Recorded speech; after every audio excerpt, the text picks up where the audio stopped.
The most dangerous moment ISNT when a teenager is angry or crying. It's S when they feel nothing at all. I realized that the day I picked my granddaughter up from school, she slid into the passenger seat and stared straight ahead. No phone, no sigh, no complaint, just emptiness, like someone had quietly dimmed the light behind her eyes. She's 15. I asked how her day went. She shrugged. I asked if something happened. She said no. Then silence filled the car, heavy, uncomfortable. Finally, she spoke. Grandpa, does it ever feel like nothing you do actually matters? I didn't answer right away, not because I didn't hear her, but because I felt that question land somewhere deep in my chest. I'm 87 years old. I've lived through wars, financial collapse, loss that rewired my heart, and mistakes I still wish I could undo. And yet that question, it followed me home, because I've asked it to more times than I'd like to admit. The difference is simple but painful. She's just beginning her life, wondering if it will mean anything. I'm near the end of mine, looking back and asking the same thing from the opposite direction. We live in an age obsessed with significance. Everyone wants proof that they matter. Bigger careers, louder voices, more attention. People chase numbers, titles, and approval, hoping it will quiet that doubt inside them. I understand that hunger. I carried it for decades. But after nearly 9 decades on this planet, I've learned something most people don't realize until it's too late. The things that truly matter almost never feel important when they're happening. They don't feel dramatic. They don't come with applause. Most of the time, they feel boring, ordinary, easy to overlook. That night, after dropping my granddaughter off, I sat alone and replayed my life in my mind. Not the accomplishments, not the failures. The moments that stayed weren't loud. They were quiet, simple, almost forgettable at the time. And suddenly, one face came back to me clearly, a woman from my street. Not famous, not powerful, just someone who lived an ordinary life. Her name was Margaret, at least. That's what she thought, because what happened after Margaret died completely changed how I understand the word mattering. Margaret never believed her life was important, and that's exactly why her story matters so much. She lived 3 houses down from us for more than 4 decades. Same small home, same routine, same gentle wave every morning. Margaret was a school teacher, 3rd grade, same elementary school, year after year. She never married, never had children of her own. If you asked her about her life, she'd brush it off and say, "Oh, I just taught kids." When she retired, the school organized a small farewell, folding chairs in a gym. A few polite smiles. Around 30 people showed up. No cameras, no big speeches. Someone handed her a plaque. Someone else gave her flowers. Then everyone went back to their lives. Margaret went back to hers. 2 years later, she passed away quietly in her sleep. When I heard about the funeral, I expected it to look just like her retirement. Modest, quiet, almost invisible. Margaret had always been unassuming. She never talked about herself, never asked for attention. But when I walked into the church that day, I froze. It was full, completely full. People stood along the walls, others waited outside. And they weren't her relatives, they were strangers. Or at least, strangers to me. Then people started standing up to speak. A middle-aged man said Margaret was the first adult who ever made him believe he wasn't stupid. A woman with tears in her eyes said Margaret taught her how to read when everyone else had written her off. A father brought his young daughter and said he became a teacher because of Margaret, because she once told him, "You're better than you think." Story after story, different lives, different parts, same quiet influence. Margaret never tried to change the world. She never chased recognition. She never thought of herself as important. She showed up every day. She learned names. She noticed who was struggling. She stayed late when a child needed help. She cared even when no one was watching. And decades later, the ripples of her life were still spreading through people she would never meet again. That's when it hit me. We misunderstand what it means to matter. We think mattering means being known by many, being remembered by crowds, being seen. But real life doesn't work that way. Life is built on small, quiet moments between people, moments that don't feel special while they're happening.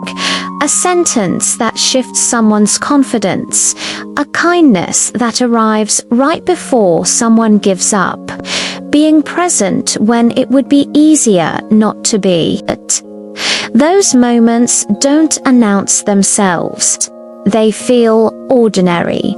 And because of that, most people miss their power completely.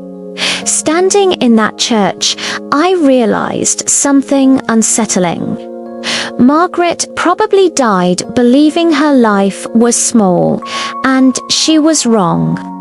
But here's the hardest part to accept. Most of the moments that truly change a life don't look important at all, including one that almost saved mine. I didn't realize my life was about to fall apart. I just knew I was tired of holding it together. I was 39 years old, sitting alone in my car outside a bar, staring at the door like it had answers waiting inside. My business was sinking. Bills kept stacking up. Sleep came in fragments. I was drinking more than I admitted and smiling less than anyone noticed. On the outside, I looked functional. On the inside, I felt like a quiet failure. That night, I told myself I deserved one drink. Just one.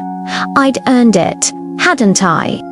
I sat there longer than I meant to, fingers resting on the steering wheel, rehearsing excuses for a decision I hadn't made yet. Then someone tapped on my window. It was a man named Tom. Not a close friend. Not family. Just someone I'd met a couple of times through work. He didn't look worried. He didn't look serious. He just smiled and said he was heading to get coffee and asked if I wanted to come along. No lecture, no concern, no questions, just coffee. I almost said no. It felt easier to stay parked where I was. But something about the simplicity of the offer made it hard to refuse. So I went. We sat in a diner for nearly 2 hours. Tom talked about ordinary things, his kids, a book he was halfway through, a trip he took years earlier. He never asked me what was wrong, never tried to fix me, never pointed out what I was doing wrong. And somehow, in the middle of that completely unremarkable conversation, something inside me loosened. When we left, I didn't go back to the bar. I went home. I can't remember most of what we talked about, but I remember how that night ended differently than it could have, and I know deep down that it mattered. Here's the strange part. Tom probably forgot about it by the next morning. That's how real impact works. It doesn't feel heroic. It doesn't feel important. It feels casual, accidental, but almost forgettable. Most of the moments that shape our lives arrive disguised as nothing special. You won't get a sign telling you this matters. You just act and move on, never realizing how close you were to changing a direction. I didn't thank Tom properly. I didn't tell him what that night meant. Years passed. Life moved on. And I carried that lesson quietly. The smallest interruption can be the biggest rescue. But the person who understood this truth better than anyone I knew was my wife, and what she left behind after she was gone still surprises me.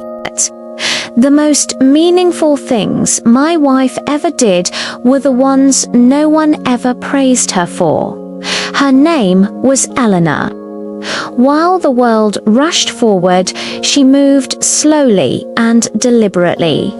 She wrote letters, real ones, paper, envelopes, stamps. She wrote to our children when they left for college, 2 cousins she hadn't seen in years, 2 neighbors who were struggling, 2 friends who crossed her mind for no obvious reason. I used to tease her. "You know phones exist now, right?" I'd say. She'd smile, fold another letter, and keep writing. To her, it wasn't about efficiency. It was about presence. After she passed away, I began sorting through her things. In the back of a closet, I found boxes, dozens of them. Inside were letters, replies people had written back to her over the years. I started reading them one by one, and I had to stop more than once. People wrote about reading her words during their darkest moments, about keeping her letters in drawers for decades, about pulling them out when they felt forgotten or overwhelmed. Some said her letters made them feel seen when no one else had noticed they were struggling. Eleanor never tried to matter. She never thought of herself as influential. She was just reaching out quietly, consistently, sincerely, and yet she mattered deeply. That's when I realized how badly we misunderstand importance. We've been taught that significance looks loud, public, impressive, that if something matters, it must be visible to everyone. But that belief does real damage. It convinces people their ordinary lives aren't enough. It tells parents that caring for their families isn't meaningful unless it's recognized. It tells workers their honesty doesn't count unless it's rewarded. It tells kind people their kindness is wasted if no one notices. But the truth is simpler and harder to accept. Almost everything that holds this world together is done quietly. Parents who sit up all night with sick children, friends who check in when something feels off. People who keep promises when breaking them would be easier. Strangers who choose patience over anger in small moments no one records. These acts don't feel powerful while you're doing them. They feel routine, inconvenient, sometimes invisible, but they matter. You won't find them on resumes, they won't build platforms or earn applause.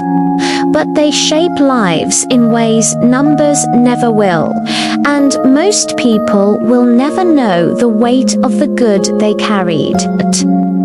Still, the lesson that finally answered my granddaughter's question came from a place even smaller. 15 minutes at a pool with a scared little boy. If you want to know whether your life matters, don't look at what the world applauds. Look at what would be missing if you weren't there. When my grandson was 7, he was terrified of water. Not nervous, terrified. He wouldn't step near a pool, wouldn't dip a toe. Panic would take over before his feet even touched the edge. His parents tried encouragement. They tried logic. Nothing worked. That summer, I tried something else. Every afternoon for 3 weeks, we went to the pool. Not to swim, just to stand. 15 minutes a day. I didn't push him. I didn't lecture him. I didn't promise rewards. I just stood beside him in the shallow end and talked about nothing important at all. Some days he barely stepped in. Some days he wanted to leave early, and some days he surprised himself. By the end of the summer, he was swimming. He's grown now, 23 years old. Strong, confident. He probably doesn't remember those afternoons. But I do, because I know that fear might have followed him for years if someone hadn't stayed patiently, quietly, right there. That's when it finally became clear to me. Mattering isn't about being impressive, it's about being present. The older I get, the more I realize how much of what we chase is smoke. Status fades, achievements blur. People forget titles faster than you'd believe. But they don't forget how you made them feel. They don't forget who showed up when they were scared. They don't forget who noticed them when they felt invisible.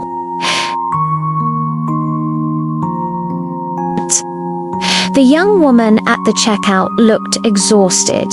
Dark circles under her eyes, hands moving on autopilot. I could have paid and left. Instead, I asked how she was really doing. She paused, then her eyes filled with tears. She told me she'd been working double shifts because her mother was sick. We talked for maybe 3 minutes. I told her she was doing something honorable, that her mother was lucky to have her. She thanked me twice. Did that moment change the world? No. Did it matter to her right then? I believe it did. So here's my answer to my granddaughter, and maybe to you. Yes, what you do matters, just not in the loud, measurable ways we're taught to look for. It matters in patience, in honesty, in choosing kindness when no one's watching, in staying when leaving would be easier.